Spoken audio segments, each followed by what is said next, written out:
फिर destruction of temples, destruction of temples यानी जो मंदिर हैं उनको तोड़ा गया है, वो क्यों तोड़ा गया, वो किस वजह से टूटे या क्या हुआ उनके साथ, उसके बारे में पढ़ेंगे। When kings attacked each other, they targeted temples. Was they were a symbol of king's wealth and devotion.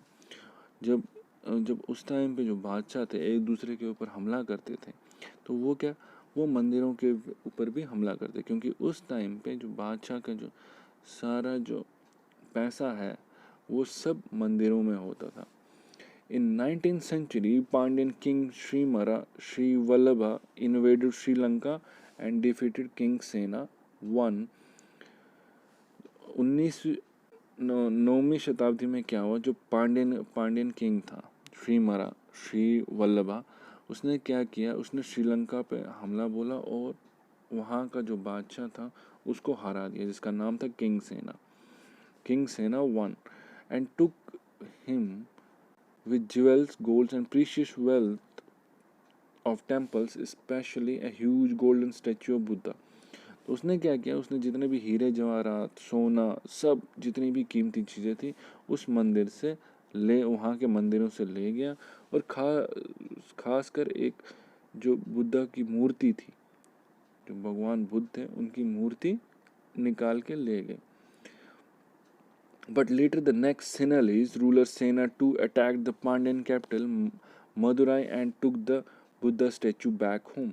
मगर बाद में क्या हुआ, जो वहाँ का जो सिनलीज का जो बादशाह था जिसका नाम सेना II था, उसने क्या किया, पांड्या की जो कैपिटल है उस पर हमला बोला, ठीक है, और वो मदुराई में जाके वहाँ पे उसने बुद्धा की जो मूर्ति थी वो वापस अपने घर ले गया। In the 11th century, the Chola king Rajendra I built a Shiva temple and filled it with things he seized from defeated rulers. तो 11वीं शताब्दी में क्या हुआ, जो चोला किंग मतलब चोला जो डायनेस्टी थी उसका जो बादशाह था जिसका नाम था राजेंद्र I, उसने क्या किया, एक शिव मंदिर बनाया, और वो क्या करता था, उसने उसको, और जिन जिन बादशाहों को वो हराता था वहाँ से जो लूटता था वो उस मंदिर में रखता था। The list included a sun pedestal from the Chalukyas, a statue of Ganesha and Durga, and Nandi statue from the eastern Chalukyas, an image of Bhairava from the Kalingas of Orissa, and the statue of Kali from Palas of Bengal. तो उसने क्या किया, उसने हर जगह से एक एक चीज़, एक कुछ एग्जाम्पल्स है, जैसे सन पेडेस्टल, एक सूरज का जो वो उठा लिया, गणेश और दुर्गा की मूर्ति, जो भगवान गणेश और दुर्गा है जो हिंदुओं में माना जाता है, नंदी की मूर्ति उठा ली। तो ऐसे ही कलिंगास की जो वहाँ पे थी वहाँ पे भैरव की तस्वीर उठा ली। फिर काली की मूर्ति, काली माता जिसको बोलते हैं हिंदुओं में, वो उठा ली, वहाँ से लूट के ले आए। फिर सुल्तान मोहम्मद ऑफ गजनी, आपने सुना होगा, गजनी के नाम सुना ही होगा आपने, सुल्तान, उसने क्या किया 11वीं शताब्दी में, raided India during 11th century and looted many temples, out of which the most famous loot is of the temple of Somnath in Gujarat. तो 11वीं शताब्दी में क्या हुआ, जो सुल्तान मोहम्मद गजनी था उसने क्या किया, उसने काफ़ी हिंदुस्तान में या इंडिया में काफ़ी मंदिर लूटे, और उसमें से सबसे जो मशहूर मंदिर जो उसने लूटा था जिसका नाम था सोमनाथ इन गुजरात में, जो सोमनाथ मंदिर है गुजरात में, उसको लूटा था। ये एक आर्किटेक्चर डिज़ाइन है आपके लिए, मैंने शो किया कि मंदिर उस टाइम पे कैसे बनते थे, इस तरह के डिज़ाइन बनते थे, इन पे नक्काशियाँ होती थी, आप देख सकते हो यहाँ पे नक्काशी हुई है, यहाँ पे ऐसी छोटी छोटी नक्काशियाँ करके यहाँ ऊपर ये बनता था। ये उस टाइम पे डिज़ाइन था इस मंदिर का, ये इसका डिज़ाइन है मंदिर का, मतलब इस डिज़ाइन पे बना हुआ है, जैसे आप देखते हो आमतौर पे मकानों के जो डिज़ाइन बनते हैं।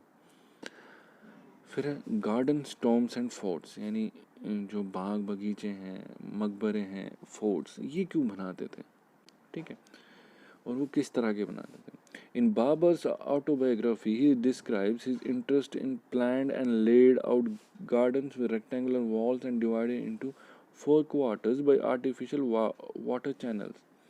तो जो बाबर ने जो लिखी थी अपनी कहानी, अपने बारे में लिखा था, उसमें लिखा था कि उसने एक तरीके से एक चौकोर की दीवारें चढ़ाई थी, रेक्टेंगुलर वॉल्स चढ़ाई थी, और उसने हर उसको 4 हिस्सों में बांटा था, ठीक है। और जिसका दीज गार्डन्स वर कॉल्ड चहरबाग, और उसका नाम रखा था चहरबाग। उन उन उन बाग या बगीचों में क्या था, उनके बीच में आर्टिफिशियली तरीके से पानी बहाते थे और बाग में पानी आता था।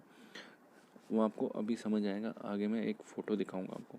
And were build by the successive Mughal Kings also in Kashmir, Delhi and Agra. और आगे क्या हुआ था, जितने भी मुगल बादशाह थे उन्होंने इसको कंटिन्यू रखा, जितने बनाते गए।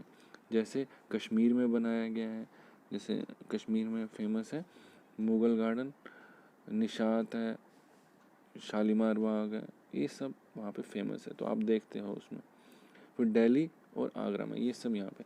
Akbar's architects use Timur's tomb as their inspiration and built central towering domes and tall gateways in their structures. पिस्टैक, मैं भी मतलब बताऊंगा पिस्टैक का क्या मतलब होता है। अकबर के जो इंजीनियर थे, जो ये बड़ी बड़ी बिल्डिंगें बनाते थे, उसने क्या किया, जो तैमूर का जो मकबरा था या वहाँ पे क्या, वो उससे इंस्पायर होते थे, वो उसको देख के बनाते थे। और वो जो डोम्स है, डोम्स यानी वो एक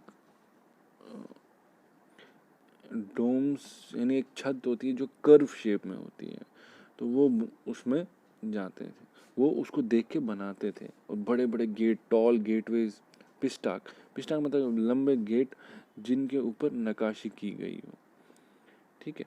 हुमायूं's tomb was placed in the center of Charbagh, and inside the tomb was a central room surrounded by 8 other rooms. This arrangement was called Hashtbist. Hashtbist. The building was constructed in red stone and white marble. जो हुमायूं का मकबरा था, तो उसको क्या किया था, उसको उसको 4 भाग के बीच में रखा था। 4 भाग जो था जहाँ पे उसके बीच में रखा था, और उसके आसपास के 8 कमरे बनाए थे, जिसका नाम था हस्त बहिष्ट। और जो वो बिल्डिंग है, वो जो बनाई थी, वो लाल पत्थर से बनाई थी और वाइट मार्बल से बनाई थी। Under Shahjahan the architecture in Agra and Delhi flourished as Diwane Khas और आम। Public or private halls were built carefully with a large courtyard and 40 pillars, chihil, stun as support. Shahjahan के वक्त क्या होता, शाहजहां के जब हुकूमत चल रही थी, तब दिल्ली और आगरा में जो ये बिल्डिंगें बनाने का ये काफ़ी तेज़ी से बढ़ रहा था। तो उस टाइम पे उन्होंने क्या बनाया था, दीवाने खास और दीवाने आम। तो दीवाने खास उन लोगों के लिए जो अपने खास लोग थे, जो बड़े बड़े लोग थे उनके लिए, और दीवाने आम यानी आम जनता के लिए, आम लोगों के लिए वो बनाया जाता था। और हाँ, और वो उसने इतने लंबे इतने बड़े बनाता था कि उसमें 40 पिलर होते थे, 40 पिलर्स, यानी उसका नाम वो देते थे चिहिल स्टून एज सपोर्ट, जो किसी सपोर्ट थे। His halls were built in form of mosques and throne was often called किबला। जो उसके जो हॉल थे वो मस्जिद के हिसाब से बनाए जाते थे।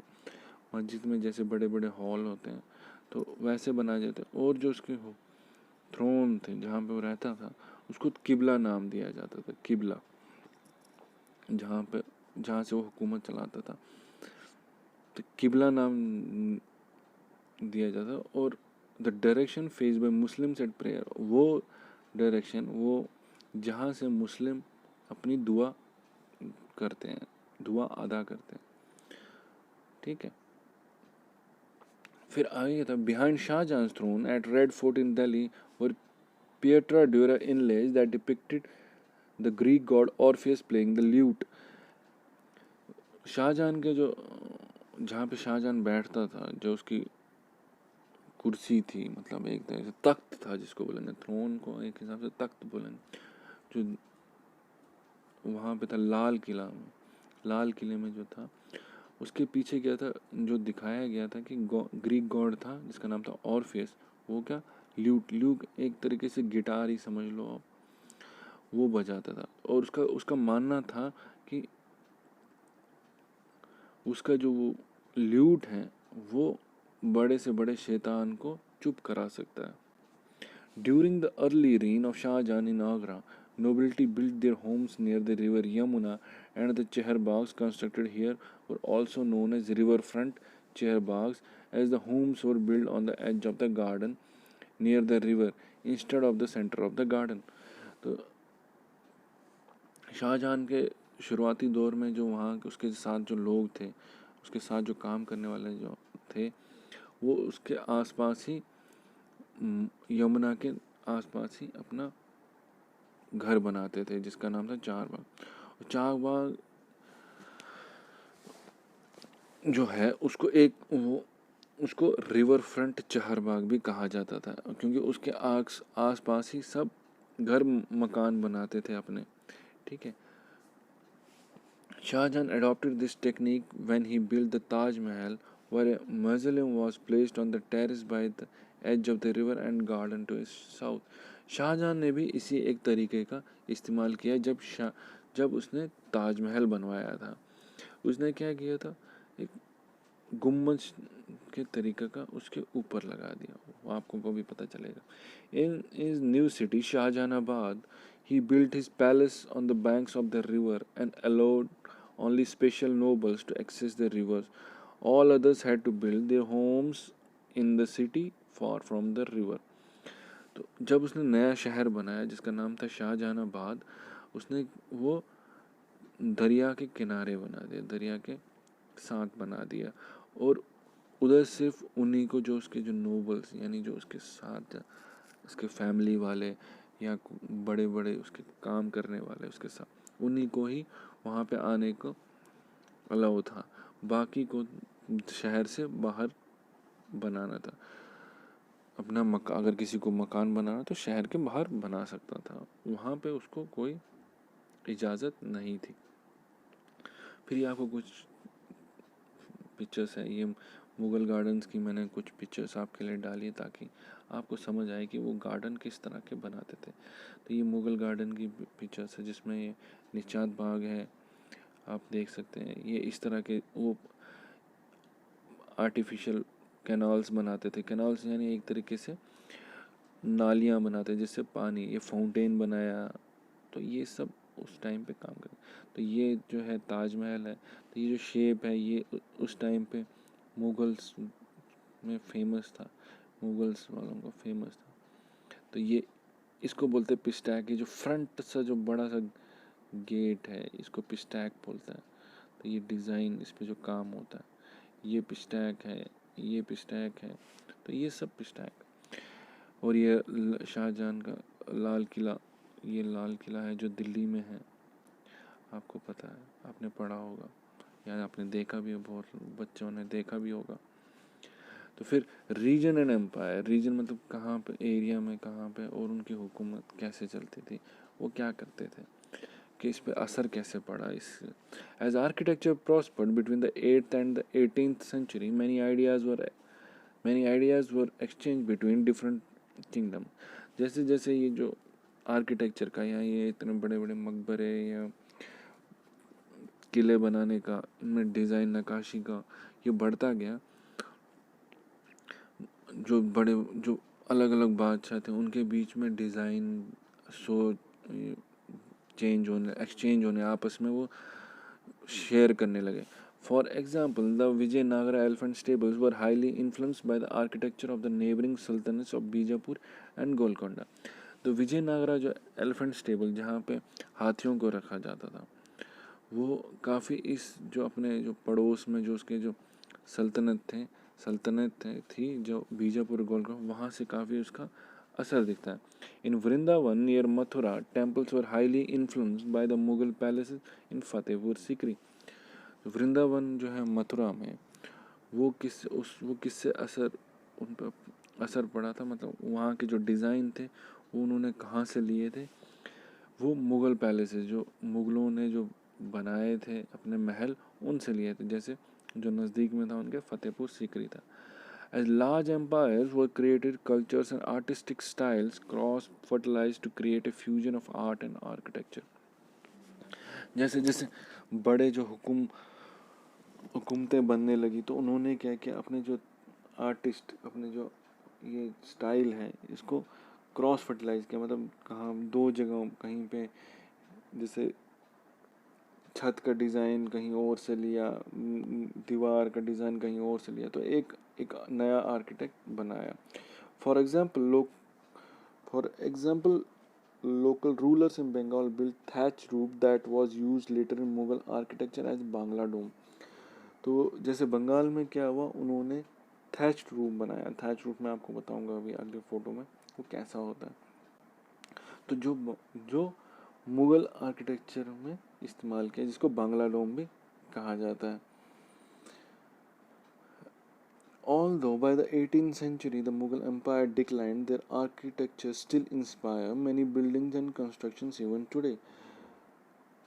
18वीं शताब्दी के बाद जो मुग़ल एम्पायर है, जो मुग़ल की हुकूमत थी वो ख़त्म हो गई, मगर उनका जो डिज़ाइन, उन्होंने जो बड़ी बड़ी बिल्डिंग्स बनाई वो आज भी कई जगहों पे इस्तेमाल किए जाते हैं। जो डिज़ाइन, बिल्डिंगों के डिज़ाइन थे वो आज भी हमें देखे जाते हैं।